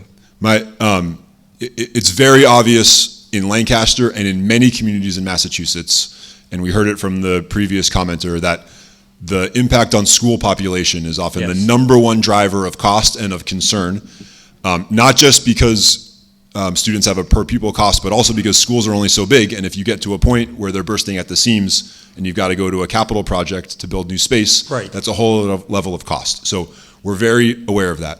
One thing that I've observed, and again, tonight is not our proposal and it's not our plan, right? It's just sharing some of the principles that we use. One thing that we've already heard from the community just today comes in the form of one of the poster boards outside that asks you to put stickers on the kind of housing that you would like to see. And it was very notable that senior housing was one of the most desired forms, probably pretty unlikely to add a lot of kids to the school system, and also more likely to be maybe 1 or 2 bedrooms, probably not 3-bedroom units, maybe some. But it would really help address actually both of the 2 prior comments we heard. One is a need for senior housing and memory care and end-of-life care, and also a concern about impact on the schools. I hope you heard from my partner, Jeff, that we want to build a mixed-use community. In this case, it really means a mix of different types of housing that can be home to different types of people. So we hear you loud and clear about the need for seniors. The next category that surprised me, that didn't surprise me, frankly, that senior housing was a need, because that's a need in many communities. The next thing that surprised me was the second most popular place to put your stickers was actually on young professional housing. And my sense there is that, maybe some of you have children who would like to move back to Lancaster and have a hard time finding a place. They might be teachers, they might be police officers, and they might be graphic designers, who knows what they do, but they can't quite afford it today because of a limited housing stock, especially in starter homes and maybe smaller places that could be the place they live for their first 5 or 10 years. And I was really pleased to see that was the second most popular category. Now, I will warn you that if you put enough young professionals together in one place, eventually they start making families, okay? So that's a natural consequence of single young professionals being together. So unless they're, raised in well. Yeah, yes. Doesn't always happen, but it happens. So, that was very notable to us. So that's an example of where we're already hearing your feedback, and it's consistent with the kind of planning that we do, but we're hearing that it's especially important here. And so you've got our commitment to continue that thinking as we go forward. Right, and I think, just to summarize my point here would be, that in addition to the walkability and attractiveness of the neighborhood, as well as the ability to meet the needs of multiple age groups and diverse needs in the community, the whole point of the financial impact has to be really clear and well thought through and planned and engineered. Otherwise, you know, I'm not sure how we can make a decision, because that's a key factor. So thank you. We hear Thanks, you. Fred. Thank you. Thank you.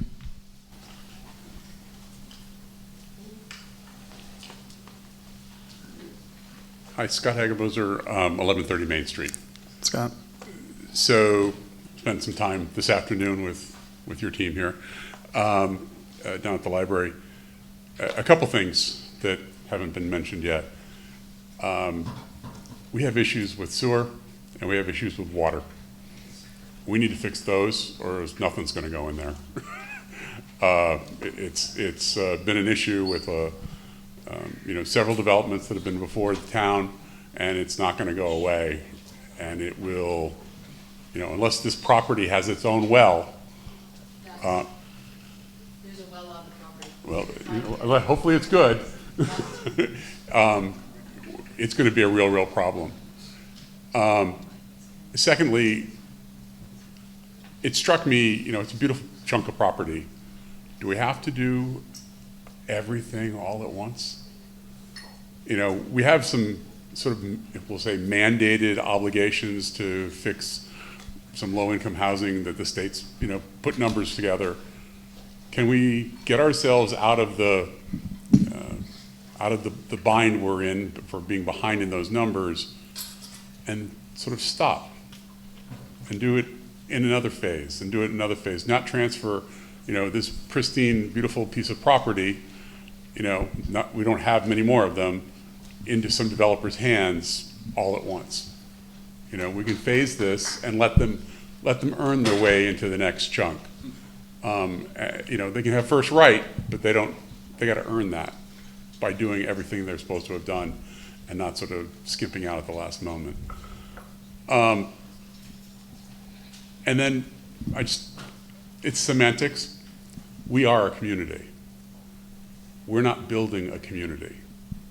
We don't want to build a community. We have one. We want to fit this neighborhood. We have neighborhoods up at the pond. We have neighborhoods on Main Street. We have neighborhoods, Lee Street, South Lancaster. This is another good one, a good opportunity to build another neighborhood. All of those are very distinctly different. And so the fact that they're different is good, right?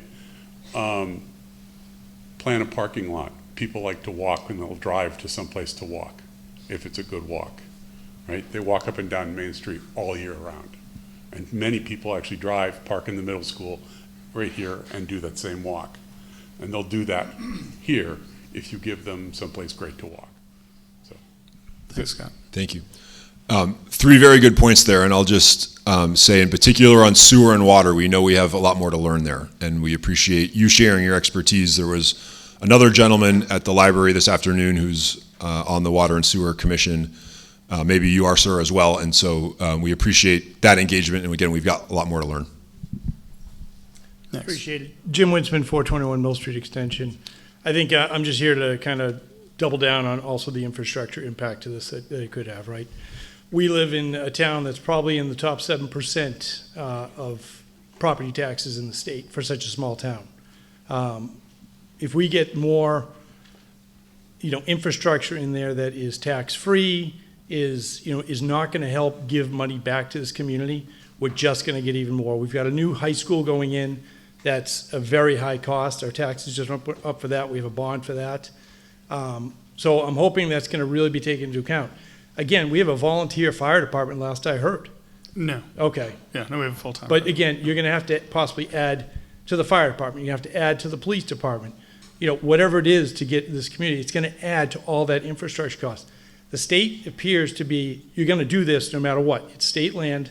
You're asking us for our opinions and are helping us with, we really appreciate that. That's great. But at one point, the state walks away. Make no mistake about it. The state will hand this over to a developer. At that point, without in-hand agreements from the state on how you're going to help offset the costs of these future impacts to the infrastructure, this is something we want to hear about. right, up front. We want those deals cut up front, not on the backside, not on verbal, just, oh yeah, we're gonna do this for you. The state will eventually walk away.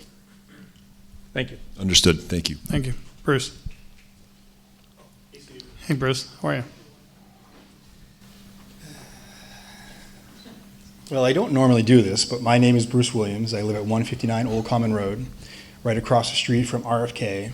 I have some observations and concerns. So I was there, and my family was there, when they started developing RFK. And some of the promises that they promised us didn't happen. For instance, our house is right in front of the parking lot. They were supposed to put shrubbery across the parking lot. So every morning, we see school buses and vans pulling into the parking lot. Then somewhere around 3 o'clock, we see the same group. So that's my observation, is that whatever happens, and I know something's gonna happen there, and I'm happy for it, because it's just wasted property there that I wanna see developed in a respectful way to the community. But my concern is traffic. So there was, seems like a year ago, some folks came in, they were a college group that came in, had a plan. And for us, it's a bypass. Old Common is a bypass to 495. There's people zooming in back and forth. I've had a dog killed. My neighbors had a dog run over. So traffic is a problem for me.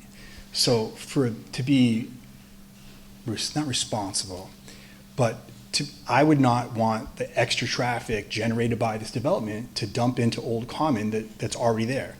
110, I think, would be a better option to have all the traffic going that way versus adding to the 495 bypass back and forth. And the other thing is, my family has been there since 1950. I bought my grandparents' house. I live there now with 2 boys. Eventually, the only way they're going to afford a home is to buy my house. I want to be able to enjoy my property and whatever's going across the street. So I'd like to see parks. I'd like to see walking paths, with my grandkids. And that's what I want to see. I understand there's all kinds of things going on with the impact of sewage and schools and everything. But I want responsible planning over there and accountability for developers that don't follow through with what they say they're going to do, and then we're left with what's left behind. For instance, the shrubbery, and I'm looking at a parking lot. Thank you. Thanks, Bruce. Thank you.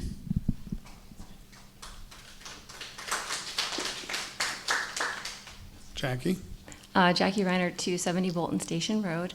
I share a lot of the same concerns. A few of my neighbors live very close, so I know that a lot of this has already been addressed. I'm curious and am hopeful that the project will look at and think about the location of the existing soccer fields in Bolton and the impact of travel on the rotary that goes up. So in terms of when we think about traffic, Old Common Road is a very busy road, even though it's a residential community.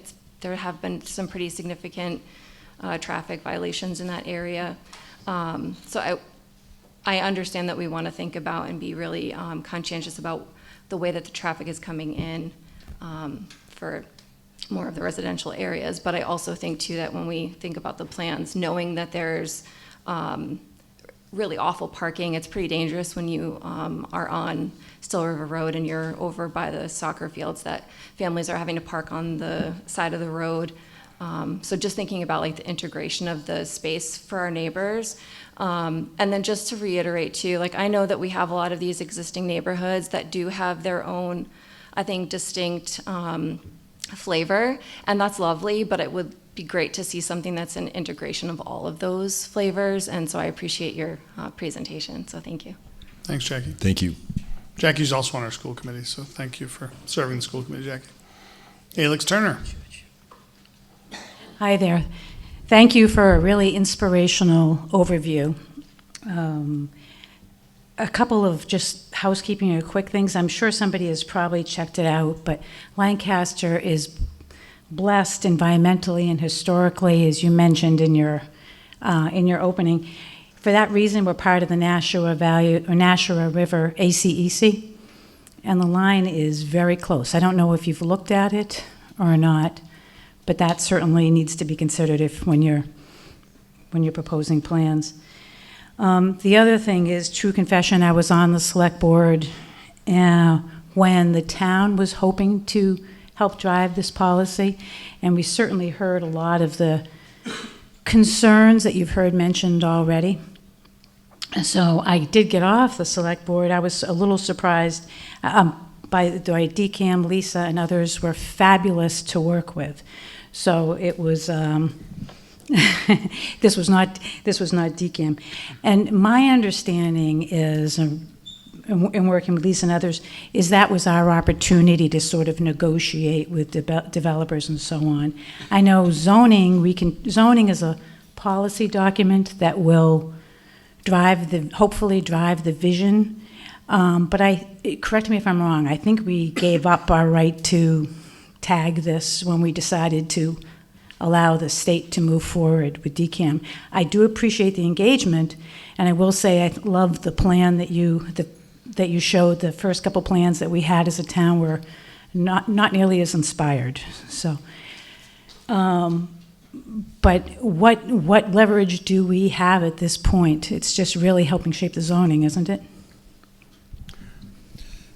So, I think it was about, 3 months ago, Yeah. I sat in the town manager's office with Steve and your interim town manager and a couple of, Lisa, I think was there, and Steve Andrews and Paul Crowley, I believe, from our real estate group were there as well. And what we talked through was that we really want this to be a genuine collaboration between the town and DCAMM or the state. Mm-hmm. And we really mean that. I know we have to prove that to you. I won't say just trust us. We have to prove that to you. But what we really were talking about was, what is the best way to make that happen? Who has the capacity to do what? And the prior model would have saddled the town with two burdens that I think were wisely recognized as uncomfortable for the town. One was the responsibility to handle the entire developer solicitation process, which can take quite a while. And the second was the responsibility to maintain the property while that was going on. And I think that one in particular made a lot of people nervous, and appropriately so. So the state stepped in and said, really, that we actually have, because of the legislation that the legislature passed last summer, we actually have the ability to manage this in a different way in partnership with the town. But we absolutely do still want to see this as a partnership with the town. And frankly, we want to make sure that the town is really involved in this at every step of the process, really even beyond when DCAMM no longer owns the property.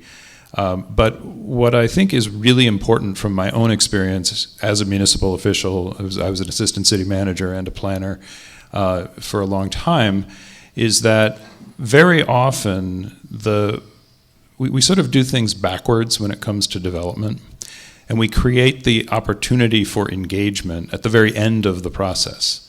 When somebody has an actual development proposal on the table, and all people can do is say whether they like it or not, basically. And that really that's not real agency for the folks who are stakeholders to the project. And what we're doing here, I think, is just the opposite. We're saying, let's do the engagement. Let's figure out what's important to the people of Lancaster with this property. And let's actually use the tools you have, like zoning and subdivision control, and the tools we have at the state, like our developer solicitation process, to define and create a set of rules that will help ensure that whoever turns out to be the developer is doing the things we all think are important here. But we're going to have this conversation at a time where there's not a developer sitting up here being defensive about what their plan already is that they developed in a vacuum. So I actually think this model we're going to create, and our ability to help bring folks who have a lot of experience doing exactly that to the table at the state's expense, is going to give us the chance and the forum to have a much more constructive engagement. And frankly, as I said, we have to prove to you that we're sincere in that, and I intend to do that, and we intend to do that.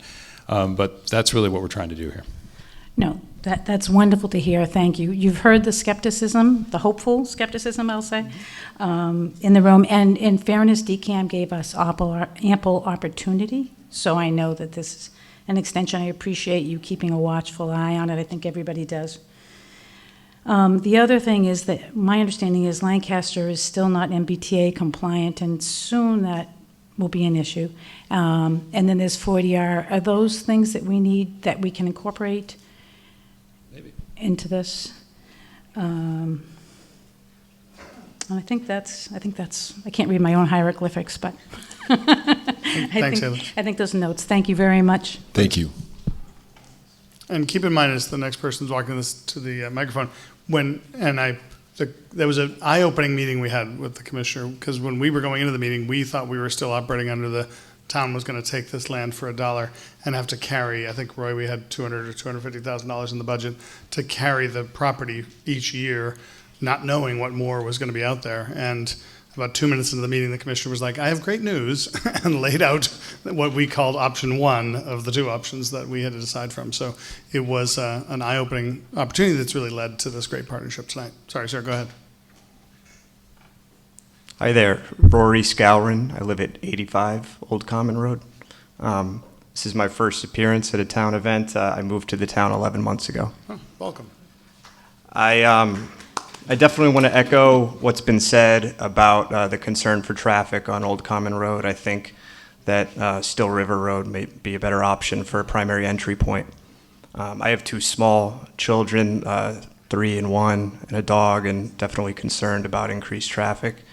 I have a question, which is, would there be any conditions that the Commonwealth would insist on when it hands the land over, such as a certain number of plots designated for affordable housing or that sort of thing? Would there be legal constraints on the developer's plans? Thanks, Rory. The simple answer is there can be, and really part of, again, I talk about the set of tools that we all have.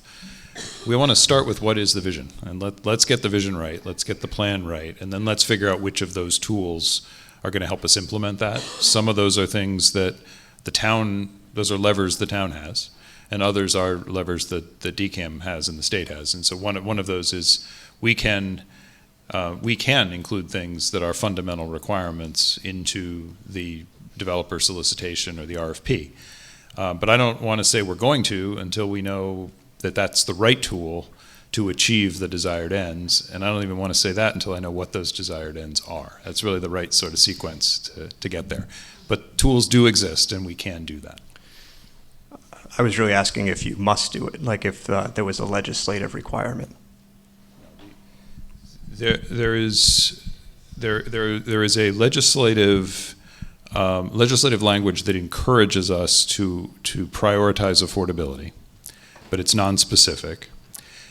We have made a commitment. The administration, there's not a binding requirement, but the administration has made a commitment that in any of this is one of many, we have several dozen properties across the Commonwealth we've identified as part of the State Land for Homes initiative. This is one of the more prominent. But for any of them, we have said we're going to require that they don't disrupt the community's subsidized housing inventory under Chapter 40B. So at a minimum, if we do nothing else, we will ask that the developers ensure that 10% of the units be affordable at 80% AMI, area median income. And what that will do is it'll allow whatever gets built to be neutral with respect to your subsidized housing inventory. So this project won't make it. I don't know if you're over the 10% threshold or under. If you're under, we're under. Yeah. This won't make that climb harder for you. We'll make sure that it doesn't. And certainly it could be that this could be, if that's important to you, this could be a project where a greater percentage of affordability could actually help. This could be the project that gets you up to 10% and gives you a very different level of control of other future developments. And then one quick one. What do you expect the level of interest from the development community is, and the speed with which proposals would come in?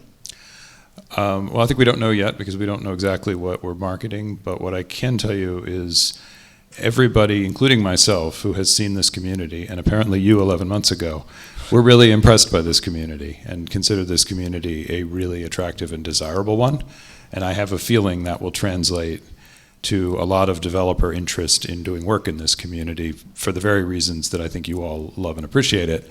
And that's why part of our responsibility up here at the table and your responsibility to help us with is to ensure that we are creating a plan and we are creating the sort of structure that requires the developer to reinforce the things that are really good about Lancaster and really attractive about Lancaster with this development. And that will make it, frankly, more attractive for the developer and more successful for them. But it'll also help with the fiscal impact question you were raising earlier, where it will create value. And there's two ways to deal with the municipal fiscal impact. One is to look at the expense side, and everybody always looks at that, and that's important. You need to do that. But the other is to look at the revenue side. And frankly, if there's a lot of value created here because it's a really quality place that people want to be in, and there's a lot of property value created, then that actually really helps you a lot on the revenue side. And remember, you're getting virtually nothing from this property today.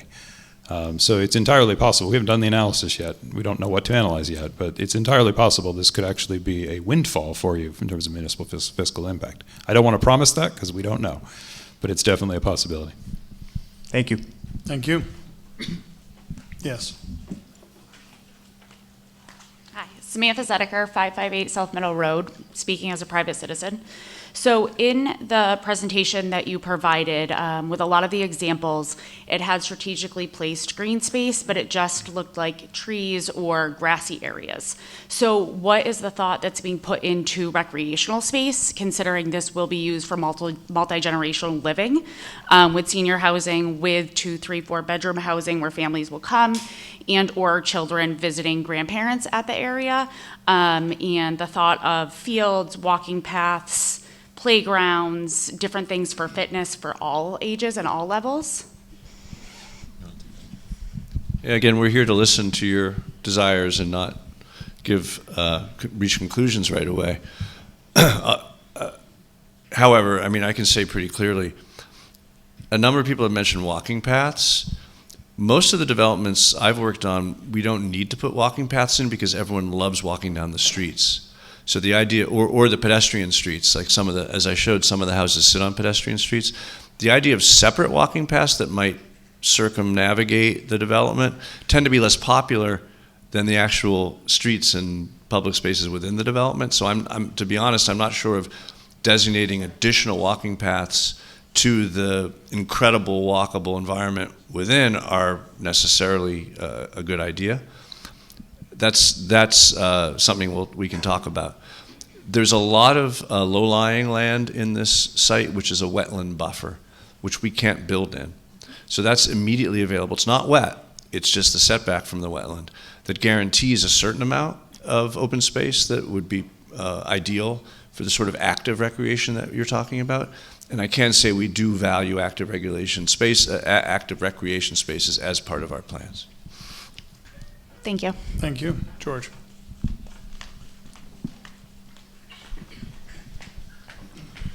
Good evening. George Franz, 13 Highfield Drive. I think we're very fortunate to have such a distinguished group of planners and developers, not developers, but planners, working with us on this project. And your concepts are beautiful. And I think they're very respectful of the character of the town, and we would look favorably upon the sort of thing you're proposing. The concerns about revenue and cost and so forth are quite genuine. Besides being a very high tax rate town right now, we just got a bill for $140 million for the new high school, of which we'll pay, I guess, a third. So it's all pretty close to the bone. But here I put on my planning board hat. We have a unique opportunity here. At the same time that we're beginning to develop the DCAMM property, on the other end of town, the Atlantic Union College is beginning to make sounds about development. The planning board, I think it's safe to say that we eagerly look forward to working with your group and with the folks from AUC to come up with zoning plans that will generate excitement, that will generate revenue for the town, as well as housing for seniors and housing for affordable housing and so forth, all of those things. We're anxious to do that. It's not a simple process. There's a lot of things to be considered, but I think, we're in a good place, and working with folks like yourselves, I think we can benefit the town for the future. Thanks, Thank you. Linnea? Linnea Lake and Survey, 1394 Main Street. I attended this afternoon and learned a lot, and I appreciate all the out-of-the-box ideas that were. And we learned a lot from you too. Thank you. Couple things. We're at the end of April, we were at 6.57% towards affordable housing, and one of those projects dropped off. So to get to safe harbor, we really need to solve our affordable housing issue. We need people to have housing. And like you said, this is going to be something. And and to George's point about the AUC campus, it's almost like the two should be considered together, not to duplicate what one or the other is doing. So, we really need to take a broad look at what's going on. And to speak to the historical significance, it would be, if it's going to be mixed use, have some sort of community center or historical place, or at least pay homage to what the site was. Marlborough, the town of Marlborough has all these plaques in their walking areas about, it was a shoe town, it was this, it was that. We need to incorporate more of that. So affordable housing, absolutely, we need to get a handle on, because if you're going to have 4 units per acre, that's an invitation for an unfriendly 40B. And this town doesn't need that. We've had that come in, different proposals, and nobody was happy about that. So affordable housing is an absolute must. And if we could get to safe harbor with this, that would be fantastic. Thank you. Thank you. Thanks. Just on the point about the historic nature of the site, which I hope you heard from us, we very much hear. You all have a fantastic librarian named Victoria. Is anyone here on the library trustees? Yeah, okay, we almost have a quorum. Don't talk to each other tonight. Victoria and Rachel from the library were exceptional today, and Victoria in particular, as we were working in the library, kept coming down with new resources that she had known about in terms of the history of the site. That really helped us better understand the site.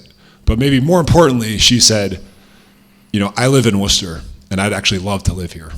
And when we think about the young professional housing that you all are putting your stickers on to say that's the kind of housing that we need, she's the kind of person that I think about that could live on this site in the future. Thanks. Ralph Gifford. Ralph Gifford, 861 George Hill Road, Select Board member, Commissioner on the Sewer District, and also Select Board liaison to the aforementioned Atlantic Union in connection with the development of that particular project as well. I loved the presentation, and it was a revelation that skinny roads could be so important. My day job takes me all over the world. I've lived in Europe for a while. I spent a lot of time on those skinny roads, both driving and walking. So I really appreciated the insights and the vision. It's back to the future. So appreciated that very much. When it comes to the character of the town, one thing not mentioned, but I want to bring forward, is the town has also been heavily influenced by the Thayer estates. And in fact, Frank Streeter, I think, is the last living descendant of the Thayers. No, I think he means in this town. Yeah, in this town, I meant, exactly. Sorry, Frank, you can hit me later. Yeah,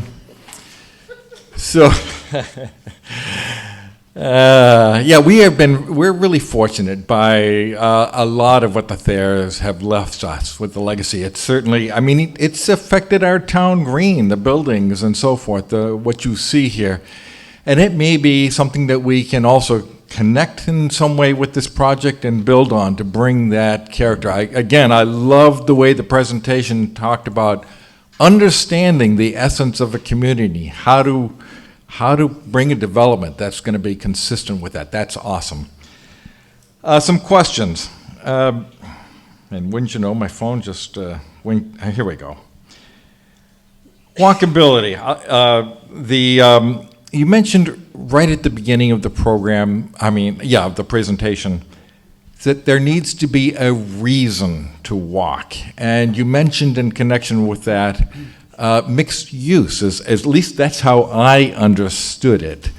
So to provide walkability reasons for this development, what do you envision for mixed use? What's going to drive the reason to get out and walk?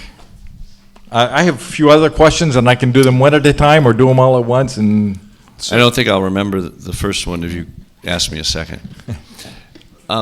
So I talked a little bit about it, and it's much more challenging in a smaller community, a more rural community where, frankly, most retailers will tell you, even in the most walkable communities, they're doing car counts to determine the retail. In other words, how visible is it to a street and how many cars are going by? In this case, despite your well-founded comments about the traffic, there are not the high enough traffic counts to support a lot of retail in the development. So we do imagine a limited amount of retail that would at least hijack those trips out of the community to buy everyday items, which constitute a lot of the 13 car trips per day that the typical American suburban household generates. By the way, those are one-way trips, so someone's not making it home at night. But there's the typical trip generation rate says a typical suburban house is about 13 trips a day. Two to four of those are for work, which is rarely in the community. But the remainder of those for things like, playing a game of Frisbee, or going to a daycare with your kid, or going to a grocery store, or a cafe, or, God willing, a bar, those are the trips that we believe that could be captured in the development. However, we do feel, and we advise our developer clients, that they may need to be subsidized in the sense of you will make all the real estate more valuable if you have as an amenity within the community a central gathering place of that type. We tried to do, sorry. Ralph, we have 7 minutes to go, so we're officially entering lightning round of questions. So if you've got comments or questions, just be mindful that people lined up. We'll go quickly. All right, go. Yes, we did try to get a similar thing for Eagle Ridge Estate, and the developer had promised it and didn't follow through. So hopefully we'll figure out how to do that this time and make this kind of thing actually happen. We'll make Adam require it. Yes, I like it. What do you envision for connectivity with the rest of the town? So one strategy that we use to reduce the traffic burden, as I discussed a little bit in my network conversation, is to just have as many different attachments, connections as possible, so that no one connection has that much pressure on it. In this case, there's only really two access points, or two access locations, one being the road to the south and one being the road to the north. But when someone says, oh, the entrance should be on one side or the other, I think it's going to be important for your traffic flow to have connection to both. And probably multiple connection to both if we can do that. Okay, thank you. Lastly, infrastructure. As has already been mentioned, we have a sewer capacity issue. In part, that is significantly that's connected with the water for Boston coming out of the Clinton Reservoir. And when that happened, there was a deal that Clinton got lifetime sewage treatment and never concerned itself with I&I, inflow and infiltration. And so we have a capacity problem at the sewer treatment plant that is outside of Lancaster's control. That's a problem that affects our ability to develop. We need the state's help to help us solve that problem. It's a problem that is benefiting Boston, and we are, in part, paying the price. So I hope with this project, we can get some infrastructure improvements that'll help Lancaster do some things that it needs to do. Jeff wisely handed off the hot potato to Adam. Commissioner? Well, I guess what I will say is I think you should, as you clearly are, you should see this as the opportunity to have a different level of access to the state's, both the grant-making agencies, which I can say that easily because I'm not one of them, but also the permitting agencies. And I think the fact that we as a fellow state agency will be kind of right alongside the community and presumably a developer proponent trying to sort of advance this initiative. And it is a important initiative of the governor. This is the moment that may be a wise one to seize for infrastructure help that you've looked for and maybe not seen the place to grab hold of in the past. Thank you. Thank you. All right, you are the last two, so make them gold. But I mean, the last two tonight, as these folks have nicely mentioned, we left the slide up. Reminder, July 31st, you can come to the town green for Outrageous Fortune and have more comments. But I know those have comments who haven't brought them up. There'll be ways for you to submit them, and there'll be lots of opportunity. Sorry, go ahead. Eric Jacobowitz, 852 George Hill Road. Also on the Zoning Board and Agricultural Commission. I just want to say tonight, this group seems amazing to work with. And I think this town really needs to cherish this type of a development that we can work with, because urban sprawl is happening whether the town of Lancaster wants it, the town of Andover wants it, and it's happening at a very alarming rate now, and is going to increase as the years go on. There's a lot of developments coming up. There's a lot that's going to change in these towns. And the fact that we have the opportunity to work with these type of people and kind of plan out something is a very big thing that we all need to look at. I know there's a lot of expenses. Shame on us if we think that we're going to have a small school in a few years. We're going to be spending a lot more money. There's a lot of development going on in towns around us. There's going to be tons of traffic. I urge us to really work and work quickly with these types of people before they get discouraged and want to jet out of here. The big key to making money is going to be to mixed use, like they keep telling us. It's very important. AUC, I mean, let's get involved with it and get these types of people in here, because the alternative, we aren't going to have anything. And shame on us if we think that you're going to move in and have 200 acres next to you. I'm also one of the only farmers left in town. And do I want to drive my tractor down the street and get the middle finger at every turn? Absolutely not. So we need to understand and work with these types of developments, because they're going to be very far and few between. This MBTA stuff, it's just going to be coming rapid. And if we sit on our haunches, it's going to be over. Thanks, Eric. Well said. And the final. Last man standing. How are you, sir? Hi, Dean Mellis. I'm at Squire Cheryl Lane. So one quick question. How big is the development? How many acres is it, the usable or buildable space? About 63 acres. 63 acres. 63. Okay, great. So 63 acres. You talked about reusing some of the existing buildings. So when we give this to the developer in an RFP, right, are we going to say you got to save this building or that building or something like that? Is that how it works? So my next question is going to be on the process of going from zoning, right, which I don't understand anything about, multi-zoning, single zoning, we want mixed use, right? So how do we as a town control the zoning to end the RFP process to get what we want, right? So how do we do that? If you could explain that a little bit, that'd be helpful. Just before we go, are those your questions? That's my questions. Okay, perfect. Thank you. Take it away. Okay.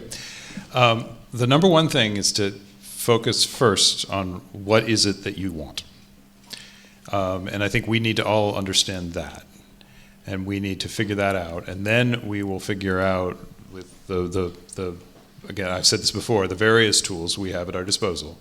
Your local land use regulations, which is zoning, it's also your subdivision control rules, and you have some other levers you can pull at the local level that will help to basically establish what can be built consistent with that vision. The big tool that the state has is that we own the land and we're selling the land, and as the seller, we can set terms and conditions around that disposition of the property. And so there may be certain things that that is the best way to ensure we achieve the vision. But again, until we know exactly what that vision is, until we've sort of worked together to define that and illustrate that, it's hard to know which lever is going to be the right one for which piece. But to be a very specific example, it is very likely that our disposition documents could say something about either a requirement or at least a requirement to prioritize or first try to save buildings. And frankly, in fact, as a state agency, we are subject to much stricter historic regulation than any of you are as private parties. And so, in fact, I suspect the Massachusetts Historical Commission is going to dictate to us that our RFP actually has to say that people have to strive to preserve certain buildings on the property. That is very likely in this instance. And the zoning can be zoning can be, so it can be as specific as saying, let's say the retail part of it. We want the retail part on Still River Road, right? Can it be that specific in the RFP that says, we want these areas residential, maybe the senior citizens housing we might want over here, something like that? That's within our zoning control to dictate that? That's one of the controls you have within zoning, which is around use. Those are those examples. The other control that you have within zoning, which is less frequently used, but actually more effective at creating the kinds of places that you saw pictures of, is around the form of the development. So sometimes it doesn't really matter what's on the second floor of a building. It doesn't matter if it's a apartment or an office. But what matters a lot is that the building has a second floor to define how that interacts with the space around it. And your zoning may actually dictate that the building has to have 2 floors and can't be just a single-story building, for example. Those are other tools that are at your disposal through zoning. These guys here are really good at that. And so when we know what the vision is, they will do a really good job writing a set of rules for your planning board and your town meeting to consider adopting that will help ensure that that vision will have the best possible chance of carrying forward. Okay, so it easily will translate into the RFP to translate kind of to get... Goal is they will all complement one another. What we want. Got it. That's our goal. Got it. And that's by the end of the year we were talking about trying to get... By the end of the week, actually, we should be all done. Perfect. Just work all night. You have it for us tomorrow morning. Thanks. Thank you very much, everybody. And, we have reached our time. Before we go, I want to thank again the select board, the school, the library, and the team there.